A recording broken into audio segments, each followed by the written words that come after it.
My mother-in-law booked a luxury restaurant and invited my husband's mistress to sit beside him, then smiled at me and said this was the kind of table I should be grateful to touch. 10 minutes later, she was laughing about how poor women don't belong in rooms like this. They thought I came to beg, cry, or quietly sign the divorce papers. They slid toward me. What they didn't know was that I had already paid for the night, the table, and the ending. And once the first insult landed, I stopped being a guest. I became the reason the dinner wouldn't end the way they planned. Comment where you're watching from. Hit subscribe. And tell me one thing. Would you have walked out or stayed? The restaurant was louder than I expected, all polished marble, slow music, and people who spoke just quietly enough to feel important. I spotted them immediately. My husband sat at the center of the table, as if he owned the place. His mother sat upright, scanning the room, already judging everyone in it. And beside him sat the woman I'd never met. Young, dressed to be noticed, her hand resting on his arm as if it belonged there. I hadn't even reached the table yet when my mother-in-law looked me up and down. "You wore that?" she asked, eyes flicking to my blazer. "No dress?" "I came to eat," I said, "not to compete." She laughed, loud enough for the nearest tables to hear. "See?" she said to the woman beside my husband. "This is what I mean. Some people never learn how to fit in." My husband didn't correct her. He didn't pull his arm away from the other woman either. Instead, he slid a folder toward the empty seat across from him, stopping it right at the edge of the table. "Let's not drag this out," he said. "Just sign it." I hadn't even sat down yet. I pulled the chair back slowly and sat, placing my phone beside my plate. "So this is dinner," I said. "Paperwork and humiliation." The woman beside him smiled politely. "I'm Vanessa," she said. "I've heard so much about you." "I'm sure you have," I replied. My mother-in-law leaned closer, lowering her voice just enough to feel deliberate. "You should be thankful," she said. "Richard needs a woman who can elevate him, not someone who counts pennies." I looked at my husband. "You invited me here for this?" He shrugged. "It's just reality," he said. "The company needs the right image right now." "And that image is her?" I asked, nodding toward Vanessa. Vanessa straightened slightly, clearly enjoying the attention. "My family understands business," she said. "Legacy, stability." My mother-in-law nodded approvingly. "Exactly," she said. "This table isn't for everyone." A server approached with menus and hesitated when my mother-in-law waved him away. "She won't be ordering," she said. "She won't be staying long." That did it. Not the mistress. Not the folder. That single sentence was spoken as if it were a decision already approved. I smiled. "You're right," I said. "I won't be staying long." My husband relaxed, mistaking my tone for surrender. "Good," he said. "Then we're aligned." I raised my hand slightly, not to leave but to signal. The server who'd been hovering across the room immediately changed direction and walked toward our table. My mother-in-law frowned. "What are you doing?" she asked. "Ordering," I said, "for myself." The server stopped beside me. "Yes, ma'am?" I met his eyes. "Please let Marcus know I've arrived," I said, "and tell him the table is ready." My husband laughed under his breath. "Who's Marcus?" he asked. I looked at him and finally picked up the folder, tapping it once against the table. "You'll meet him soon," I said. "He owns the night." The menus hadn't even been placed on the table when my mother-in-law decided she'd waited long enough. "You really think you belong here?" she asked, her voice sharp now. "Look around. Everyone at this table has something to offer. Money, connections, a future." She glanced at me again. "And then, there's you." A few heads from nearby tables turned. That was precisely what she wanted. My husband leaned back in his chair, arms crossed. "Let's not make this dramatic," he said. "This is already embarrassing." For who? I asked. He ignored the question and tapped the folder. You know the company isn't doing well, he said. There's nothing to divide. No assets, no safety net. In-law smiled. In fact, she added, if you insist on dragging this through court, you might walk away owing us money. Vanessa let out a soft laugh, covering her mouth like it was an accident. Oh, she said. I didn't realize it was that bad. It is, my husband replied quickly. That's why this is the cleanest solution. I picked up my water glass and took a slow sip, watching his fingers drum against the table. He was nervous, even if he didn't know it yet. So let me understand, I said. You bring me here, parade your new girlfriend in front of me, and expect me to sign away my marriage between appetizers? That's one way to put it, he said. The smarter way is to call it timing. My mother-in-law leaned forward. You should be grateful we're offering you dignity, she said. Some women get thrown out with their clothes in trash bags. A few people nearby went silent. This time the attention wasn't flattering. I felt it then. Not hurt, not shocked. Something steadier. I placed my glass down carefully. Is that how you talk to family? I asked. You stopped being family the moment you became a liability, she snapped. My husband didn't object. Instead, he slid the folder closer again. Sign it, he said. We can all move on. The server returned with bread and hesitated, sensing the tension. We didn't order that, my mother-in-law said, and she doesn't need a plate. The server looked at me, uncertain. I smiled at him. I do, I said. And please, bring one more. My husband scoffed. You're stalling. No, I said. I'm waiting. For what? He asked. For you to finish. He frowned. I already have. I shook my head. No, I said. You've finished pretending this was civilized. Vanessa shifted in her seat. Richard, she said softly. Maybe we should. No, he cut her off. I want this done. I reached into my bag and pulled out my phone, placing it face up on the table. Before I sign anything, I said, I have one question. My husband smirked. Make it quick. Are you absolutely sure, I asked, that you want witnesses for this? His smile faltered. Witnesses to what? I glanced around the room, then back at him. To how confident you were, I said, and how wrong. The room shifted before anyone said a word. It started with the staff. The server who had been standing near the bar straightened suddenly, smoothing his apron. Another waiter stepped back from a table that wasn't finished yet. Conversations around us lowered. Not because people were listening to us, but because something else had entered the room. Footsteps, calm, unhurried. A man in his 50s walked in from the side corridor. Dark suit, no tie, posture relaxed in a way that didn't need permission. He didn't scan the room like a guest. He moved through it like someone checking on his own house. My husband noticed him a second too late. My mother-in-law noticed him and smiled, already preparing her version of charm.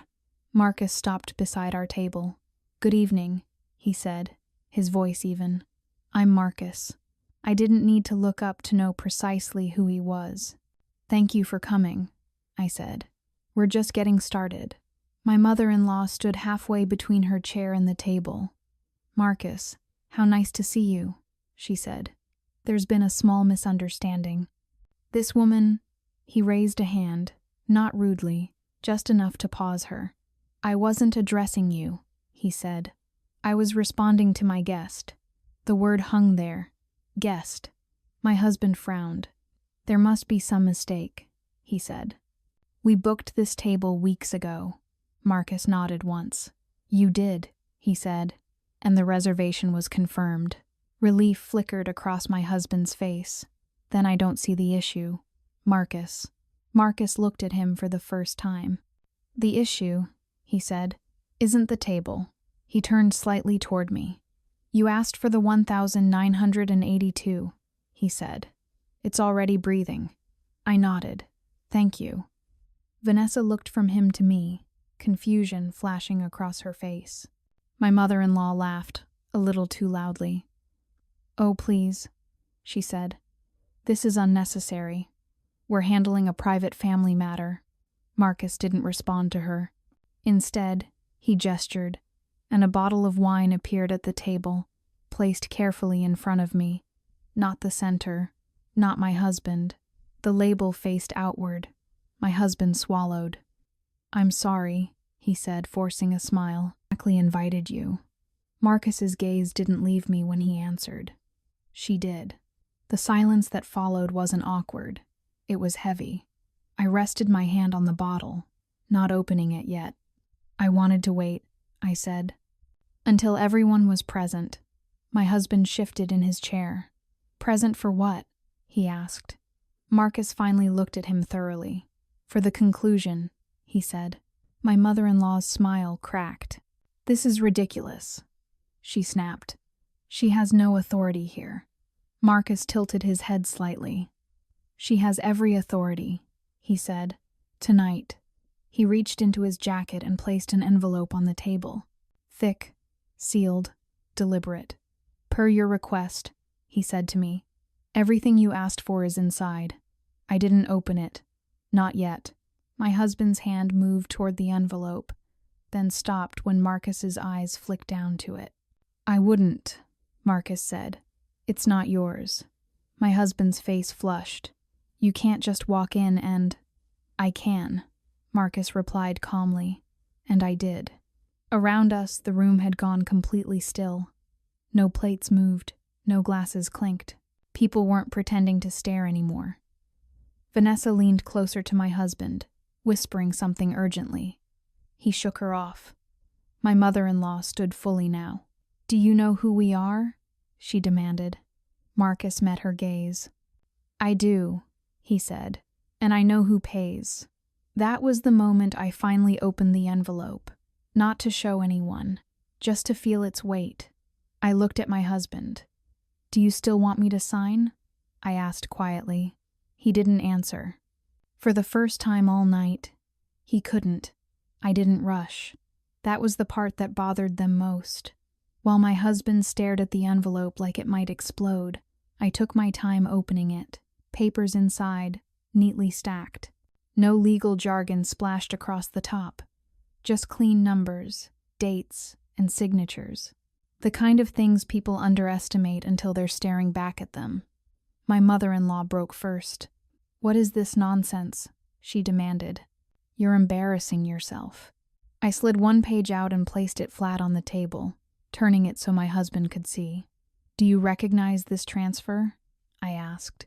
He leaned forward instinctively, then froze. "It's internal," he said quickly. "Company movement." I nodded. "That's what you told the bank too." His eyes flicked up. "You went through my accounts?" "I followed the trail you left," I said. "You weren't careful." Vanessa shifted, suddenly uncomfortable. "You told me it was safe," she whispered to him. He ignored her. "You don't understand what you're looking at," he said, louder now. "That money isn't real. It's parked." I smiled slightly. "You moved $10 million, I said calmly, from the company account into something called Aurora. My mother-in-law scoffed. "Aurora?" she repeated. "That could be anything."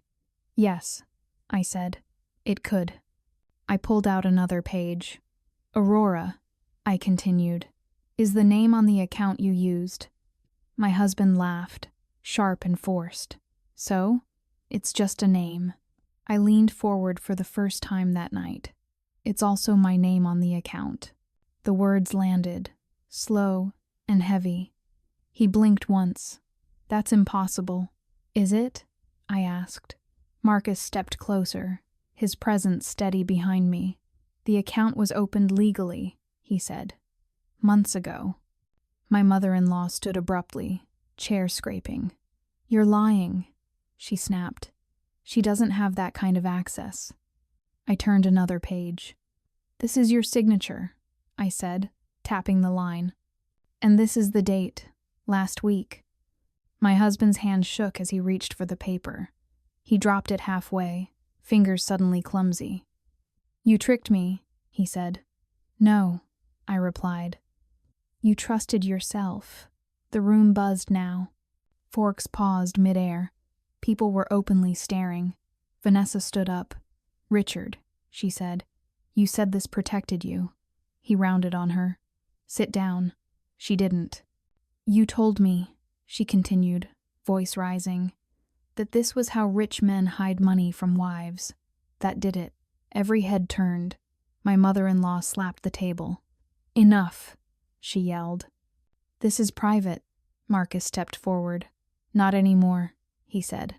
I spoke again, my voice carrying without effort. When you moved that money, I said, you didn't hide it. I slid the final page into view. You handed it to me. My husband stumbled back into his chair. No, he muttered. He reached for his glass. Missed. Water spilled across the table, soaking the folder he'd brought for me. I didn't move to help. You wanted witnesses, I said. Now you have them. The silence didn't last. My husband was the first to move, pushing his chair back so hard it scraped against the floor. The sound cut through the room like a blade. This is a setup, he said loudly. A stupid, desperate setup. His mother followed immediately, pointing a finger at me. You planned this, she shouted. You came here to humiliate us. I stayed seated. No, I said. I came here to let you finish what you started. Vanessa stood beside him, eyes darting from the papers to his face. Richard, she said, call your lawyer. He seized onto that. Yes, he snapped. Call your father, now. She hesitated. Call him, he repeated, voice rising. Tell him what she did. Vanessa reached into her purse, slowly, deliberately, but instead of dialing, she pressed a button on the screen. A small red dot disappeared. She looked up at me. That's it, she said. Recording stopped. My husband froze. What are you doing? He asked. Vanessa straightened her back. I'm clocking out. She turned toward me. Sarah, she said clearly. My part's done. Payment confirmed? I nodded once. Already transferred. The room exploded. What is she talking about? My mother-in-law screamed. Richard, make her explain. He stared at Vanessa as if he were seeing her for the first time. You're joking, he said. This is a joke. Vanessa reached up and pulled off her diamond earrings, placing them gently on the table. Then she removed her watch. Then her phone. Each item landed softly, deliberately. I'm an actress, she said. And a damn good one. People gasped openly now. You said your father, my husband started. Fixes pipes in Brooklyn, she cut in. Not skyscrapers. His mouth opened, closed, opened again. You used me, he whispered. She shook her head. No, she said. You hired me. You just didn't know it. My mother-in-law lunged forward. You lying little. Marcus stepped between them instantly.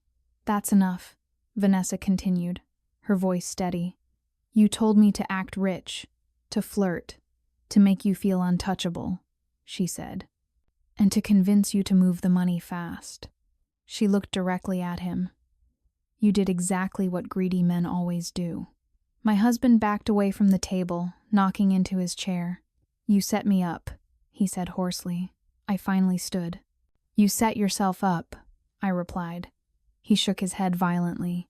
No, he said. You wouldn't do this. You did it, I said. I just didn't stop you. My mother-in-law collapsed into her chair, breath shallow. You destroyed us, she said weakly. I met her gaze. No, I said. I removed myself from your destruction. Sirens wailed faintly outside. Closer now. My husband heard them and snapped. Marcus, he yelled. Throw her out. She doesn't belong here. Marcus didn't move. She paid for the room, he said calmly, and for the witnesses. 2 security guards appeared near the entrance. My husband's hands trembled. This isn't real, he muttered. Vanessa picked up her purse. Good luck, she said to him. "You're going to need it." She walked past him without another glance.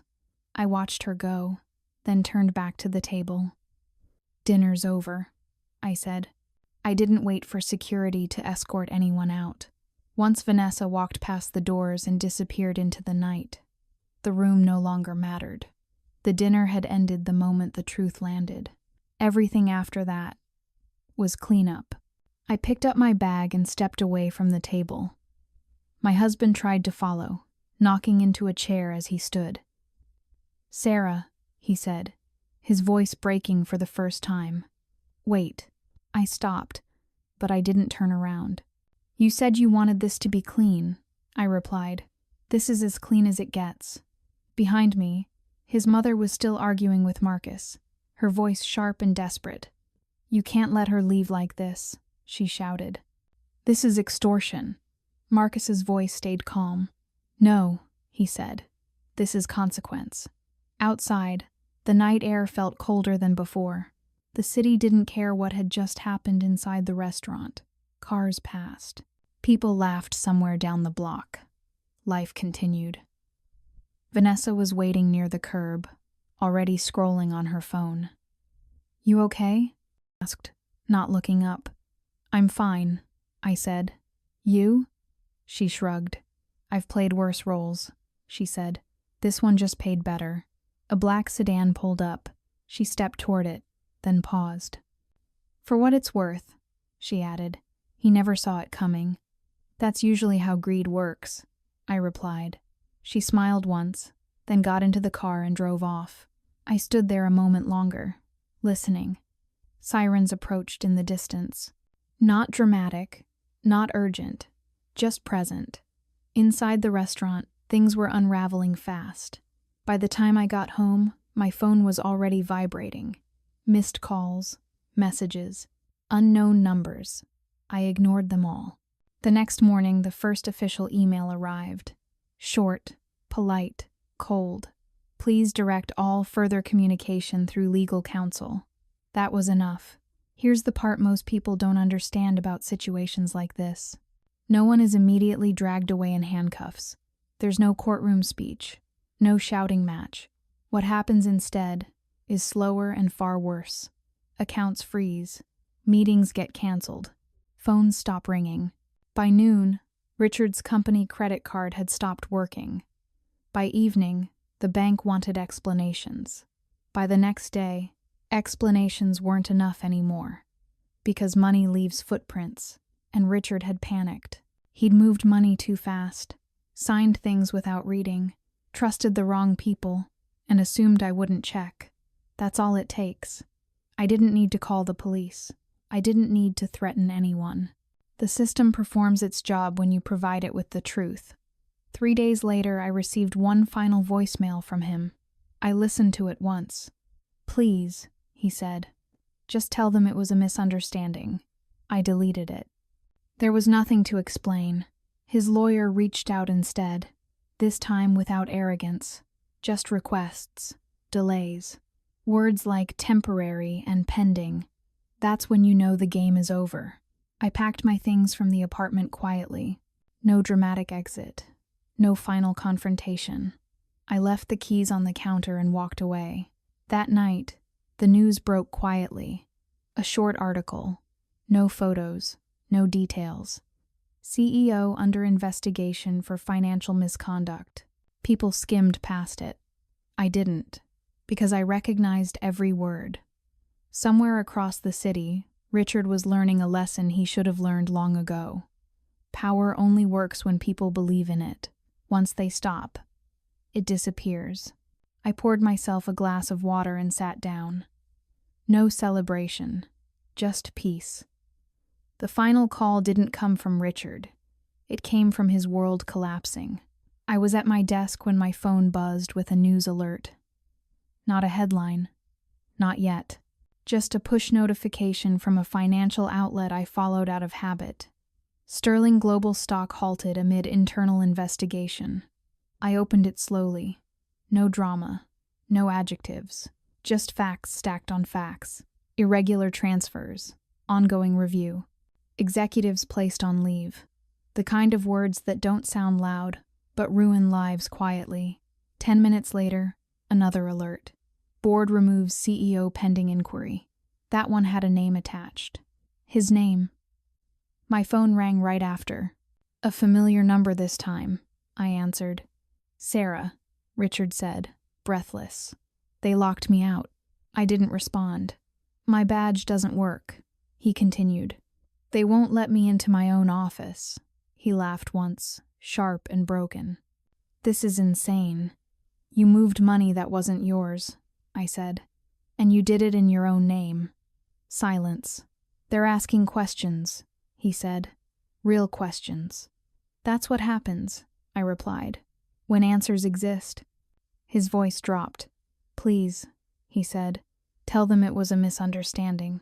I leaned back in my chair. You told me once, I said, that silence was the kindest exit. I'm giving you that. I hung up. By the afternoon, the videos started circulating. Not of me, of him. Richard was leaving the building flanked by security. His suit wrinkled, his tie gone. Someone was shouting questions he couldn't answer. Someone else was filming on their phone, zooming in on his face as if it were a form of entertainment. I watched one clip once. Then, I closed it. Vanessa sent a final message that night. Your transfer cleared. I deleted everything else. Good, I replied. Take care of yourself. She reacted with a single thumbs-up emoji. That was it, finalized more quickly than anyone had expected. No fights, no demands. His lawyers stopped pushing once the numbers were no longer theoretical. Victoria tried once. She showed up at my building unannounced, wearing an expensive coat, with no makeup, her eyes sharp with anger and fear. You think you've won, she said when I stepped into the lobby. You think this makes you better than us. I met her gaze. No, I said. It just makes me free. She scoffed. You'll regret this. I nodded. Maybe, I said, but not today. She left without another word. Weeks passed. Sterling Global rebranded. New interim CEO. New website. His name vanished from the company as if it had never been there. Richard didn't. The last I heard, he was cooperating. Not out of guilt, out of survival. That's how men like him operate when confidence runs out. I moved into a smaller place across town. Nothing fancy. Quiet. Sunlight in the mornings. A door that locked behind me without a history attached to it. One evening, I walked past the obsidian room again. Different guests. Same glow. Same soft music. Marcus stood at the entrance and nodded when he saw me. Everything settled? He asked. Yes, I said. Completely. He smiled. Dinner sometime, he said. On the house. I smiled back. Maybe, I said, but I like paying my own bills. I kept walking. Some people think revenge looks like shouting, or apologies, or someone begging on their knees. They're wrong. Sometimes it looks like receipts. Sometimes it sounds like doors locking behind you. Sometimes it's just the quiet relief of knowing you'll never sit at the wrong table again, and that's more than enough.